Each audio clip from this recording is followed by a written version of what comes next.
아살라말라이쿰. 안녕하세요. 바노바의 성형외과 오창현 원장입니다. 오늘은 아랍의 유명한 연예인 분들의 전후 사진을 가지고 비교해 보도록 하겠습니다. 물론 이 전후라는 거는 꼭 수술만을 말하는 건 아니고요. 화장이 될 수도 있겠고 다이어트가 될 수도 있겠고 각종 전후 사진을 갖고 한번 비교해 보도록 하겠습니다. 첫 번째 사례는 나질라 바드르라고 굉장히 유명한 분이시고요.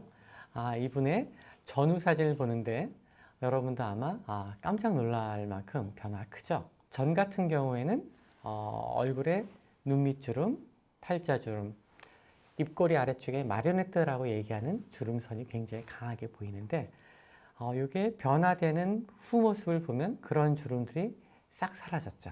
이런 주름은 일반적으로는 주름 성형수술을 통해서 해결을 합니다. 물론 요즘은 워낙 발달된 화장 도구와 화장 기법 때문에 이런 변화를 화장으로 만들 수 있긴 하지만 그러기엔 너무 많은 시간과 노력이 매번 들기 때문에 일반적으로는 눈밑주름, 마리오네트 라인, 팔자주름을 개선하는 주름 성형을 통해서 이러한 변화를 만들고 있습니다.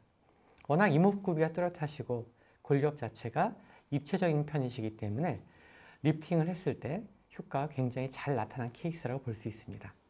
다음 분은 엘리사 씨인데요. 이분의 전후 사진을 비교하면 이 경우에는 확연하게 얼굴 골격에서 차이가 좀 두드러집니다. 전 사진을 본다면 앞턱이 짧고 둥근 느낌이었는데 후 사진을 보면 어떠세요? 앞턱이 좀 슬림하고 약간의 길이가 늘어났죠? 이렇게 앞턱의 길이가 생김으로써 얼굴 전체의 라인이 좀 더 여성스럽고 세련된 느낌을 만들고 있습니다. 이러한 경우는 제 판단으로는 턱선의 변화를 만든 것 같습니다. 다음은 하이디 카람이라는 분인데요. 굉장히 매력적인 분이시고 특히 에메랄드 컬러라고 얘기하나? 파란 눈이 너무 아름다운 분이신데요. 이분 같은 경우도 전후를 비교하면 가장 대표적인 차이가 턱선에서의 차이입니다. 턱선에서 자울이라고 얘기하는 턱선의 늘어짐 자체가 후에선 완벽하게 사라졌죠.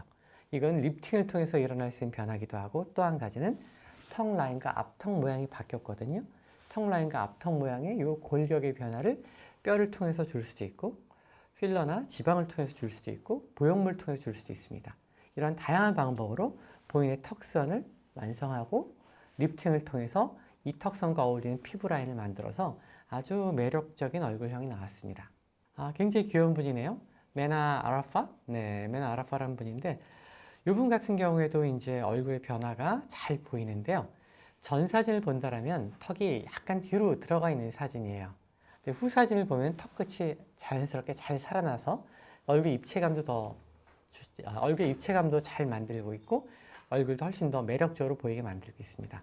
특히 턱이 뒤로 들어갔는데 코가 높은 사람들의 경우에는 측면 모습을 봤을 때 새 부리 모양으로 이렇게 말려 들어간 느낌이기 때문에 매력도가 좀 떨어지는데 그러한 얼굴형에서 턱 끝의 위치가 전진된다면 이때는 얼굴 전체가 굉장히 매력적으로 느끼고 훨씬 더 입체감이 살아나기 때문에 이 케이스에는 턱 끝의 변화를 통해서 굉장히 성공적인 변화를 만든 것 같습니다. 다음 분은 사라 살라마라는 분이신데요. 사라 살라마. 전후를 비교해 보면은 제일 크게 느껴지는 거는 목 주변의 지방층이 굉장히 깨끗하게 정리가 된 거예요. 이건 물론 다이어트를 통해서 할 수도 있고 턱선 아래쪽에 지방층의 두께를 줄여서 이렇게 날렵한 턱선을 만들 수도 있습니다. 제 생각엔 약간의 체중 조절도 병행된 것 같고요.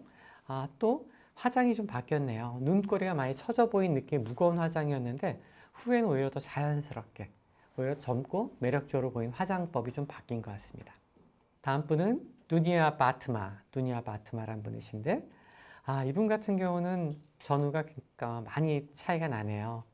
일단은 얼굴형에서 제일 큰 변화 생긴 것 같아요. 이전에는 턱이 뒤로 들어가면서 볼륨감이 굉장히 적은 상황이었는데 턱끝 모양을 보면 굉장히 샤프한 턱선을 만들고 있죠. 이 앞턱 수술이 이루어진 것 같습니다. 그 다음에 광대 쪽은 오히려 이러한 서양 아랍 분들도 그렇고 백인 분들, 서구인 분들 같은 경우는 광대 밋밋한 것보다 광대 볼륨이 살아있는 얼굴 훨씬 선호하거든요. 광대의 볼륨을 잘 살려준 것 같아요. 그래서 전에 비해서 후가 훨씬 더 생기 있고 에너지가 넘치고 그러면서 매력적인 느낌을 잘 전달하고 있습니다. 그리고 입술도 전에 비해서 살짝 도톰해진 걸로 봐서는 입술도 살짝 볼륨을 보충해 준 것 같습니다. 코 같은 경우는 전후를 비교했을 때 후가 조금 더 섬세하고 날렵한 모습인데요. 이 전 사진이 코 모양이 좀 둔탁하고 좀 두툼한 느낌이었다면 후 사진의 코는 조금 더 얇고 얄쌍하고 세련된 느낌의 코로 바뀌었습니다. 수마야 카샵, 네, 수마야 카샵. 네, 이분 같은 경우는 굉장히 미인이신데, 네, 기본적으로 턱선의 변화가 좀 있어 보여요. 이전에는 긴 직사각형 느낌의 턱이어서 각이 길게 떨어지는 턱이었는데 후 사진을 본다면 턱선이 굉장히 가파르게 올라갔죠. 이거는 턱선의 변화를 통해서 이러한 형태를 만들 수가 있고요. 네, 입술 같은 경우도 전에 비해서 볼륨이 좀 증가한 걸로 보아서는 입술에도 볼륨을 조금 보강해서 좀 더 여성스러운 아름다움을 더 강조한 것 같습니다. 네, 오늘 이렇게 아랍권에서 인기와 인지도가 있는 여러분들을 제가 간략히 비교해 보았습니다. 전과 후를 비교하는 방식은 여러 가지가 있지만 성형외과 의사의 눈으로 본 비교 방식은 수술 전후의 주름과 얼굴형에 대한 분석이 주였고요. 이러한 방법은 꼭 수술만이 아니더라도 체중 조절이나 화장, 필러, 지방 흡입 이런 걸 통해서 다양하게 이루어질 수 있기 때문에 제가 한 말이 100% 맞지는 않겠지만 관심 있게 재미있게 보셨으면 좋겠습니다. 재미있게 봐주셨으면 좋겠습니다. 감사합니다.